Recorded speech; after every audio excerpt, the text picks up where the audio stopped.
منور صبح کر لے اور روشن شام کرتا چل، تو اپنی آخرت کے واسطے کچھ کام کرتا چل، بھلا اس چند دن کی زندگی کا کیا ٹھکانہ ہے، اگر کچھ ہو سکے تو خدمت اسلام کرتا چل۔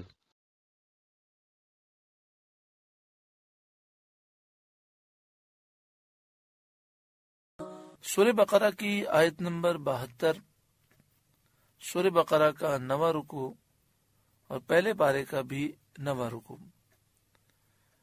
وَإِذْ قَتَلْتُمْ نَفْسًا، اور یاد کرو جب تم نے ایک جان کو قتل کر دیا، فَادَّارَأْتُمْ فِيهَا، تو ایک دوسرے پر اس کی تہمت ڈالنے لگے۔ وہ واقعہ جو پچھلے رکوع میں بیان ہوا کہ عامیل نامی مالدار شخص کو اس کے چچا زاد بھائی نے قتل کیا اور لاش دوسرے قبیلے کے دروازے پر ڈال دی، اور اس نے اس قبیلے والوں پر الزام لگا دیا۔ تو قرآن مجید فرقان حمید اسی بات کو ذکر فرماتا ہے، وَإِذْ قَتَلْتُمْ نَفْسًا، اور یاد کرو جب تم نے ایک جان کو قتل کیا، فَادَّارَأْتُمْ فِيهَا، تو ایک دوسرے پر اس کی تہمت ڈالنے لگے، ایک دوسرے پر الزام لگانے لگے۔ واللہ مخرجن، اللہ تعالی ظاہر کرنے والا ہے، ما کنتم تکتمون، جو تم چھپاتے تھے۔ تم قاتل کے نام کو چھپا رہے تھے، اللہ تعالی نے ظاہر فرما دیا۔ حکم ہوا گائے ذبح کرو۔ جب انہوں نے گائے ذبح کی، فَقُلْنَا اضْرِبُوهُ بِبَعْضِهَا، تو ہم نے فرمایا اس مقتول کو اس گائے کا ایک ٹکڑا مارو۔ بنی اسرائیل نے گائے ذبح کر کے اس کے کسی عضو سے مردے کو ٹچ کیا، وہ اللہ کے حکم سے زندہ ہوا۔ اس کے حلق سے خون کے فوارے جاری تھے۔ اس نے اپنے چچا زاد بھائی کو بتایا کہ اس نے مجھے قتل کیا۔ اب اس کو بھی اقرار کرنا پڑا، اور حضرت موسیٰ علیہ السلام نے اس پر قصاص کا حکم فرمایا۔ اس کے بعد شرع کا حکم ہوا کہ قاتل مقتول کی میراث سے محروم رہے گا۔ یہ قاعدہ ہے کہ جس نے کسی کو قتل کر دیا تو اب قاتل کو اس مرنے والے کی جائیداد سے حصہ نہیں دیا جائے گا، تاکہ کوئی جائیداد کی لالچ میں کسی کو قتل نہ کرے۔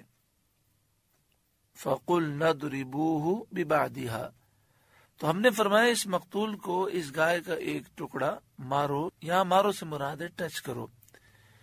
كَذَلِكَ، اسی طرح، يُحْيِي اللَّهُ الْمَوْتَى، اللہ مردے زندہ فرمائے گا۔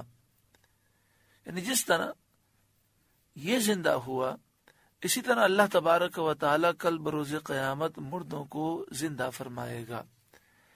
وَيُرِيكُمْ آيَاتِهِ، اور تمہیں اپنی نشانیاں دکھاتا ہے، لَعَلَّكُمْ تَعْقِلُونَ، کہ کہیں تمہیں عقل ہو۔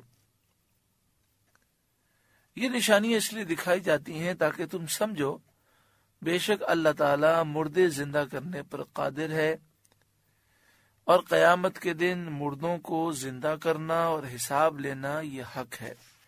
اس آیت کریمہ میں یہ واضح ہے کہ گائے کے ایک ٹکڑے کو جب مردے سے ٹچ کیا گیا تو مردہ زندہ ہو گیا۔ زندہ کرنے والا تو اللہ تعالیٰ ہے، لیکن اللہ تعالیٰ کے حکم سے اس گائے کے گوشت میں یہ تاثیر پیدا ہو گئی۔ جب ایک گائے میں یہ تاثیر ہو سکتی ہے تو اللہ کے ولی اور ولیوں کے سردار حضور غوث اعظم رضی اللہ تعالیٰ عنہ جب کسی مردے کو ٹھوکر مارتے اور کہتے کھڑا ہو جا اللہ کے حکم سے، تو مردہ کھڑا ہو جاتا۔ تو حضور غوث اعظم کی ٹھوکر سے مردے زندہ ہوئے، یہ کوئی ایسی بات نہیں جو سمجھ میں نہ آئے۔ اللہ تعالیٰ ہر چاہت پر قادر ہے۔ اس نے اپنے ولی کی وہ شان بیان فرمائی کہ جب اللہ کا ولی کسی مردے کو کہے کہ اللہ کے حکم سے زندہ ہو جا اور ٹھوکر لگائے تو مردے زندہ ہو جائیں، اس میں کوئی تعجب والی بات نہیں۔ ان اللہ علی کل شیء قدیر، اللہ تعالی ہر چاہت پر قادر ہے، وہ جسے چاہے جو چاہے مقام و مرتبہ عطا فرمائے۔ ثم قست قلوبکم من بعد ذلک، پھر اس کے بعد تمہارے دل سخت ہو گئے۔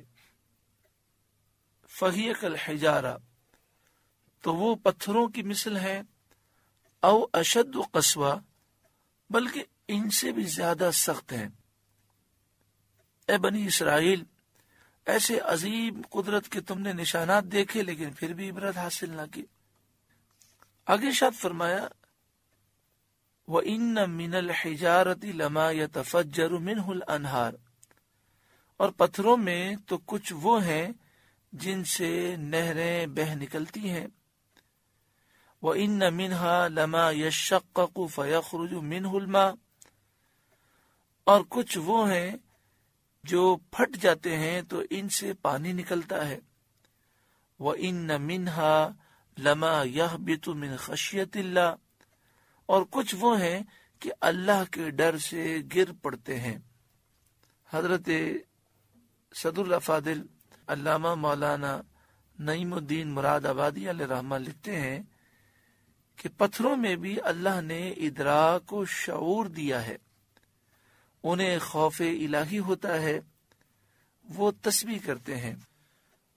سورہ اسراء آیت نمبر 44، 15واں پارہ، ارشاد ہے وَإِن مِّن شَيْءٍ إِلَّا يُسَبِّحُ بِحَمْدِهِ، ہر چیز اللہ کی تعریف کرتے ہوئے اس کی پاکی بیان کرتی ہے۔ سورہ نور آیت نمبر 41، 18واں پارہ، وَالطَّيْرُ صَافَّاتٍ، اور پرندے پروں کو پھیلائے ہوئے، کُلٌّ قَدْ عَلِمَ صَلَاتَهُ وَتَسْبِيحَهُ، ہر ایک اپنی عبادت کو اور تسبیح کرنے کے طریقے کو جانتا ہے۔ سورہ حشر آیت نمبر 21، 28واں پارہ، لو انزلنا هذا القرآن على جبل لرأيته خاشعا متصدعا من خشية الله، اگر یہ قرآن کسی پہاڑ پر نازل ہوتا تو تم اسے دیکھتے اللہ کے خوف سے کانپ رہا ہے، اور اللہ کے خوف سے پاش پاش ہو گیا، ریزہ ریزہ ہو گیا۔ سورہ سبا آیت نمبر 10، 22واں پارہ، یا جبال اوبی معہ والطیر، اے پہاڑوں داؤد علیہ السلام کے ساتھ تسبیح بیان کرو، اور اے پرندو داؤد علیہ السلام کے ساتھ اللہ کا ذکر کرو، تسبیح بیان کرو۔ ان تمام آیتوں سے معلوم ہوا کہ ہر چیز اللہ کی تسبیح کرتی ہے، ہر چیز عبادت کے طریقے کو جانتی ہے، اور پہاڑوں اور پرندوں کا خاص طور پر ذکر کیا گیا کہ وہ شعور رکھتے ہیں، ادراک رکھتے ہیں۔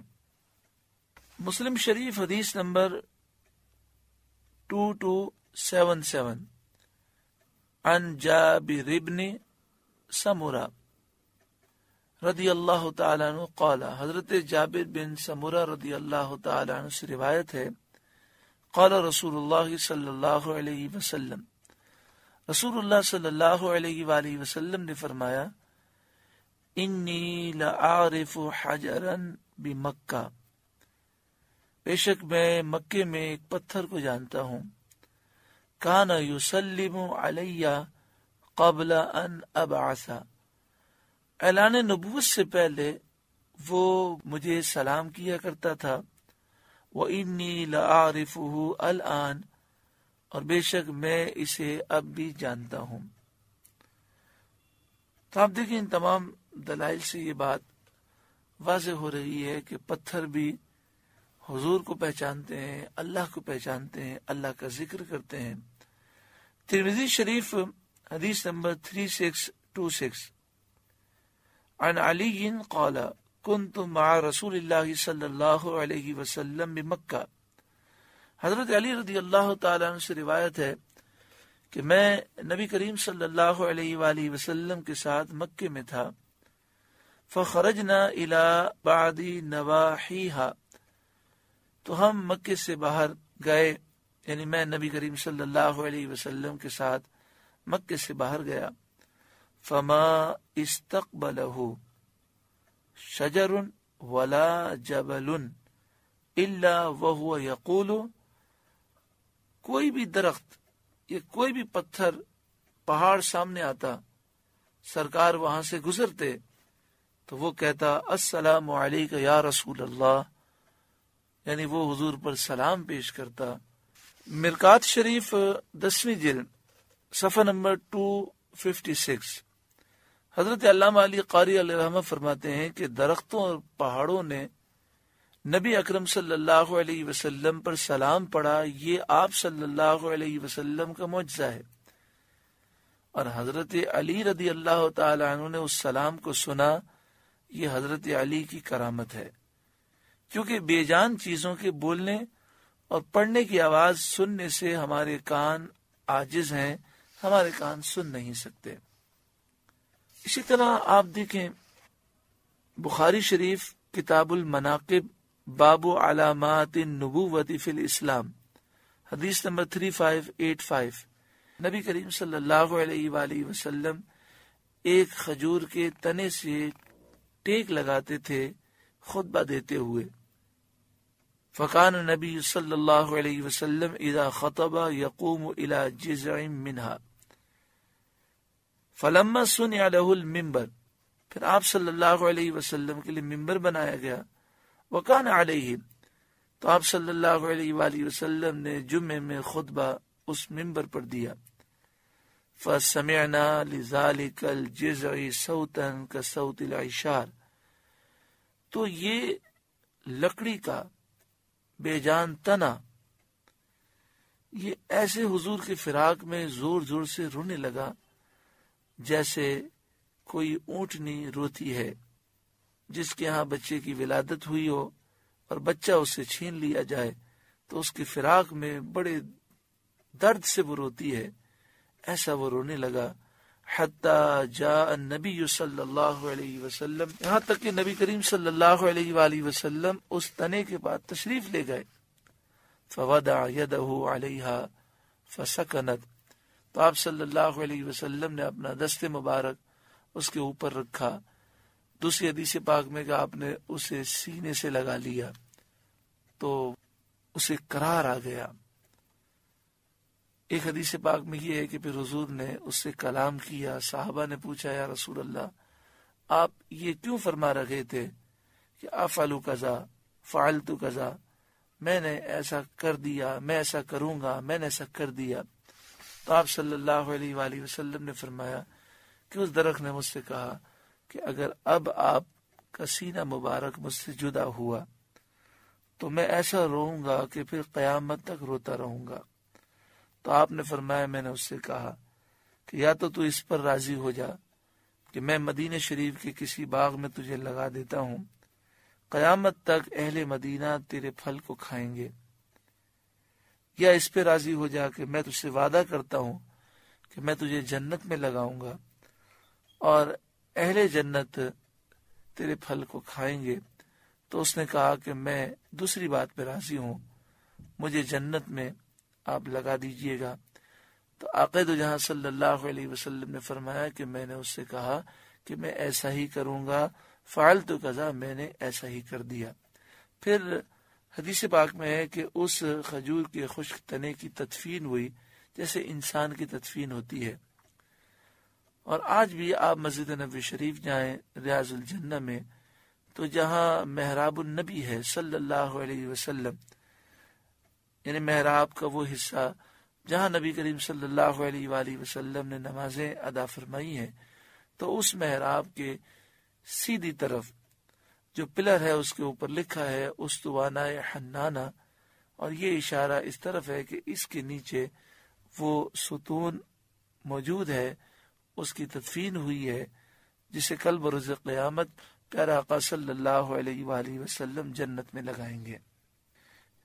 پیارے اور محترم بھائیوں اور بہنوں، یہ ساری باتیں کیوں کی گئیں؟ اور اتنے دلائل کیوں دیے جا رہے ہیں؟ آج ہر چیز کو لوگ عقل سے دیکھنے لگتے ہیں، کہتے ہیں یہ کیسے ہو سکتا ہے کہ پتھر اللہ کے خوف سے رونے لگے، اور پتھر اللہ کا ذکر کرے، پتھر نبی کریم صلی اللہ علیہ وآلہ وسلم کو سلام پیش کرے۔ تو یہ سارے حوالے پیش کیے گئے کہ عقیدہ مضبوط ہو جائے کہ اللہ تبارک و تعالی نے ہر چیز کو شعور دیا ہے، وہ چیزیں اللہ کو پہچانتی ہیں، اس کے محبوب کو پہچانتی ہیں۔ بخاری شریف کتاب الزکاة باب خرص التمر، حدیث نمبر 1482، پیارے آقا صلی اللہ علیہ وسلم نے فرمایا احد جبل یحبنا ونحبہ، احد پہاڑ ہم سے محبت کرتا ہے اور ہم اس سے محبت کرتے ہیں۔ امام طبرانی نے معجم کبیر 11ویں جلد صفحہ نمبر 146 پر لکھا کہ حضرت عبداللہ بن عباس رضی اللہ تعالی عنہما فرماتے ہیں، نبی اکرم صلی اللہ علیہ وآلہ وسلم نے فرمایا اللہ تعالی قیامت کے دن حجر اسود اور رکن یمانی کو اس حال میں اٹھائے گا کہ ان کی 2 آنکھیں، زبان اور 2 ہونٹ ہوں گے۔ جس شخص نے ان کی پوری تعظیم کی وہ اس کے حق میں گواہی دیں گے، یعنی جس نے رکن یمانی کا بوسہ لیا، جس نے حجر اسود کا بوسہ لیا، عقیدت سے رکن یمانی پر حجر اسود پر ہاتھ پھیرا، تعظیم کی اور اس کے دل میں ایمان ہوگا، تو یہ چیزیں حجر اسود اور رکن یمانی اس کے حق میں گواہی دیں گی۔ تو پتہ چلا کہ حجر اسود اور رکن یمانی کی شان ہے کہ جو انہیں بوسہ دیتا ہے وہ اس کے نام کو بھی جانتے ہیں، اسے پہچانتے بھی ہیں، اور کل بروز قیامت اس کے حق میں گواہی بھی دیں گے۔ اے بنی اسرائیل، تمہارے دل اس واقعے کے بعد پتھروں سے بھی زیادہ سخت ہو گئے۔ پتھر سخت ہیں لیکن اس کے باوجود ان سے نہریں بہتی ہیں، یہ پھٹ جاتے ہیں، ان سے پانی نکلتا ہے، اور کئی پتھر اللہ کے خوف سے گر جاتے ہیں۔ آگے فرمایا وَمَا اللَّهُ بِغَافِلٍ عَمَّا تَعْمَلُونَ، اور اللہ تمہارے کاموں سے بے خبر نہیں۔ أَفَتَطْمَعُونَ أَن يُؤْمِنُوا لَكُمْ، تو اے مسلمانوں کیا تمہیں یہ امید ہے کہ یہ یہودی تمہارا یقین لائیں گے؟ وَقَدْ كَانَ فَرِيقٌ مِّنْهُمْ يَسْمَعُونَ كَلَامَ اللَّهِ، حالانکہ ان میں سے ایک گروہ وہ تھا جو اللہ کے کلام کو سنتا، یہ لوگ اللہ کے کلام کو سنتے، یسمعون کلام اللہ، اللہ کے کلام کو سنتے، ثم پھر یحرفونہ، اسے بدل دیتے، من بعد ما عقلوہ، سمجھنے کے بعد، وہم یعلمون، جان بوجھ کر وہ بدلتے۔ یعنی اے مسلمانوں، تمہارا یہ خیال ہے کہ یہ یہودی سمجھانے سے سمجھ جائیں گے؟ تم نے ان سے تعلقات رکھے ہیں کہ شاید یہ راہ ہدایت پر آ جائیں۔ سمجھایا اسے جاتا ہے جو سمجھا نہ ہو، یہ سب کچھ سمجھے ہوئے ہیں۔ انہوں نے توریت میں نبی کریم صلی اللہ علیہ وسلم کی نعت کو بدل دیا، حضور کی تعریف کو انہوں نے چھپایا ہے، اور جان بوجھ کر انہوں نے بدلا ہے، سمجھنے کے باوجود حضور کے اوصاف، حضور کی نعت کو انہوں نے بدلا ہے۔ تو یہ سب کچھ جانتے ہیں، صرف ضد کی وجہ سے ایمان نہیں لائے۔ لہذا تمہارے لیے عافیت یہ ہے کہ ان سے دور ہو جاؤ اور ان کے قریب نہ ہو، تاکہ یہ تمہیں نقصان نہ پہنچا سکیں۔ وَإِذَا، اور جب لَقُوا الَّذِينَ آمَنُوا، یہ مسلمانوں سے ملیں، قَالُوا آمَنَّا، تو کہیں ہم ایمان لائے۔ یہ آیت ان یہودیوں کے لیے نازل ہوئی جو سید عالم صلی اللہ علیہ وآلہ وسلم کے زمانے میں تھے۔ جب صحابہ کرام سے ملتے تو کہتے جس پر تم ایمان لائے اس پر ہم بھی ایمان لائے، تم حق پر ہو، تمہارے آقا محمد مصطفیٰ صلی اللہ علیہ وسلم سچے ہیں، ان کا قول حق ہے۔ ہم ان کی نعت، ان کی صفات اپنی کتاب توریت میں پاتے ہیں۔ تو یہ جب مسلمانوں سے ملتے تو اس طرح کی باتیں کرتے. وَإِذَا خَلَا بَعْضُهُمْ إِلَى بَعْضٍ، اور جب آپس میں اکیلے ہوتے ہیں، قالوا تو کہتے ہیں، أَتُحَدِّثُونَهُمْ بِمَا فَتَحَ اللَّهُ عَلَيْكُمْ، وہ علم جو اللہ نے تم پر کھولا مسلمانوں سے بیان کیے دیتے ہو، لِيُحَاجُّوكُمْ بِهِ عِنْدَ رَبِّكُمْ، کہ اس کے ذریعے تمہارے رب کے ہاں تم پر وہ حجت لائیں. افلا تعقلون، کیا تمہیں عقل نہیں؟ یعنی یہودی مسلمانوں سے جب تنہائی میں ملتے تو کہتے کہ تم سچے ہو، توریت میں اسی نبی کی نشانیاں موجود ہیں. پھر جب یہ اپنے سرداروں کے پاس جاتے، ان سے تنہائی میں ملاقات کرتے تو وہ انہیں ملامت کرتے اور انہیں کہتے دیکھو تم نے انہیں حقیقت کا بیان کر دیا ہے، اب کل بروز قیامت یہ تمہارے خلاف حجت لائیں گے اور کہیں گے اے مالک و مولا، انہیں تو سب پتا تھا، یہ جان بوجھ کر ایمان نہیں لائے. تو اس طرح تم پھنس جاؤ گے اللہ کے دربار میں. تو یہاں فرمایا گیا اولا یعلمون ان اللہ یعلم ما یسرون، کیا وہ نہیں جانتے کہ اللہ جانتا ہے جو کچھ وہ چھپاتے ہیں، وما یعلنون، اور جو کچھ وہ ظاہر کرتے ہیں. یعنی کیسی نادانی ہے کہ آپس میں کہہ رہے ہیں کہ تم نے مسلمانوں کو بتا دیا، اب مسلمان کل بروز قیامت تمہارے خلاف حجت لائیں گے اور کہیں گے مالک و مولا انہیں تو سب کچھ پتا تھا، تم پھنس جاؤ گے. تو فرمایا کہ کیا ان کو نہیں معلوم کہ اللہ تعالیٰ تو سب کچھ جانتا ہے؟ تم مسلمانوں کو بتاؤ یا نہ بتاؤ، اللہ تعالیٰ تو خوب جانتا ہے کہ تمہیں سب معلوم ہے، تم جان بوجھ کر ایمان نہیں لائے.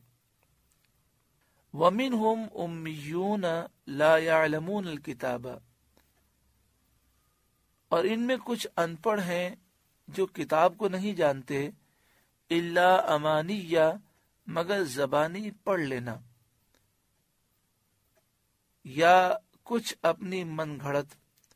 وَإِنْهُمْ إِلَّا يَظُنُّونَ، اور وہ محض گمان میں ہیں. امانیہ کے معنی ہے زبانی پڑھنا. حضرت عبداللہ بن عباس رضی اللہ تعالی عنہما سے مروی ہے کہ آیت کے معنی یہ ہیں کہ کتاب کو نہیں جانتے مگر صرف زبانی پڑھ لینا بغیر معنی سمجھے.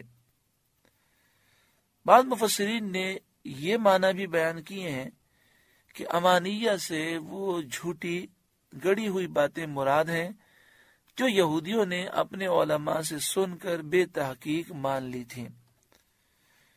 اس آیت کریمہ میں ان یہودیوں کا ذکر ہے کہ جو توریت کے عالم نہیں تھے، جانتے کچھ بھی نہیں تھے، بس صرف اگر توریت کبھی پڑھتے بھی تو اس کے مفہوم کو وہ سمجھ نہیں سکتے تھے، اور چند من گھڑت باتیں تھیں جو ان کے یہودی علماء نے انہیں سکھائی ہوئی تھیں، وہ انہی باتوں کا چرچا کرتے تھے اور اسی پر وہ اعتقاد رکھتے تھے. تو یہاں پر ان کا رد کیا گیا کہ یہ بھی تباہ ہونے والے ہیں اور یہودی علماء جو جھوٹ بولتے ہیں وہ بھی اپنے آپ کو برباد کر رہے ہیں. فَوَيْلٌ لِّلَّذِينَ يَكْتُبُونَ الْكِتَابَ بِأَيْدِيهِمْ، تو خرابی ہے ان کے لیے جو کتاب اپنے ہاتھ سے لکھیں. ویل کے متعلق ترمذی شریف میں ہے، حدیث نمبر 3164. حضرت ابو سعید خدری رضی اللہ تعالیٰ عنہ بیان کرتے ہیں رسول اللہ صلی اللہ علیہ وآلہ وسلم نے ارشاد فرمایا، ویل جہنم میں ایک وادی ہے جس کی گہرائی تک پہنچنے سے پہلے 40 سال تک کافر اس میں گرتا رہے گا. یعنی وہ جہنم کی وادی ہے جس سے خود جہنم پناہ مانگتی ہے. فَوَيْلٌ لِّلَّذِينَ يَكْتُبُونَ الْكِتَابَ بِأَيْدِيهِمْ، جو اپنے ہاتھوں سے کتاب لکھتے ہیں. اپنے ہاتھوں سے لکھتے ہیں کا مطلب یہ کہ اپنی مرضی سے عبارتیں لکھتے ہیں اور پھر کہتے ہیں یہ اللہ کا کلام ہے.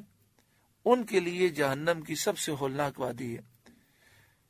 فَوَيْلٌ لِّلَّذِينَ يَكْتُبُونَ الْكِتَابَ بِأَيْدِيهِمْ، تو خرابی ہے، بربادی ہے، ویل ہے ان کے لیے جو کتاب اپنے ہاتھ سے لکھیں، ثم یقولون، پھر وہ کہتے ہیں ھذا من عند اللہ، یہ اللہ کے پاس سے ہے، یہ جو ہم نے لکھا ہے یہ اللہ تعالی کی کتاب میں لکھا ہوا ہے، لیشتروا بہ ثمنا قلیلا، تاکہ اس کے عوض وہ تھوڑے دام حاصل کریں، یعنی دنیا کی ذلیل دولت حاصل کرنے کے لیے اللہ کی طرف جھوٹ منسوب کرتے ہیں۔ اس کے شان نزول میں تفسیر خزائن العرفان میں لکھا کہ جب سید انبیاء صلی اللہ علیہ وسلم مدینہ طیبہ تشریف فرما ہوئے تو علماء توریت اور بڑے بڑے یہودی سردار جو تھے انہیں قوی اندیشہ ہو گیا کہ ان کی روزی جاتی رہے گی اور سرداری مٹ جائے گی، کیونکہ توریت میں حضور صلی اللہ علیہ وسلم کا حلیہ مبارک اور اوصاف واضح موجود تھے۔ جب لوگ حضور صلی اللہ علیہ وآلہ وسلم کو اس کے مطابق پائیں گے فوراً ایمان لے آئیں گے اور یہودی علماء کو اور سرداروں کو چھوڑ دیں گے۔